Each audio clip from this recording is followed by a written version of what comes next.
আসসালামু আলাইকুম গাইস। নামাজ এমন একটা জিনিস গুরুত্বপূর্ণ।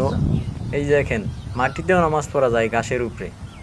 এই ভদ্রলোক একটা নদীর কিনারায় বসে নামাজ পড়তেছে, আর আমরা হাঁটাচলা করি, মসজিদের সামনে থাকি, তাও একটু নামাজ পড়ি না।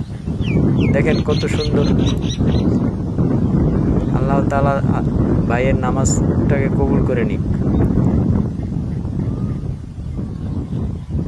এই যে দেখেন প্রকৃতি কত সুন্দর, তার মাঝে বসে বসে সে নামাজ পড়তেছে।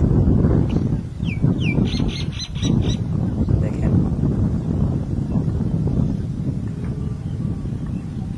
আল্লাহর ইবাদত যে কোনো জায়গায় করা যায়, কোনো ব্যাপার না যে মসজিদে যাই নামাজ পড়তে হবে এমনও না।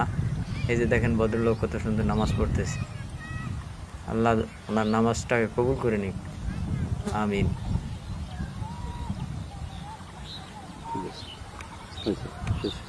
দেখুন সবাই একটু।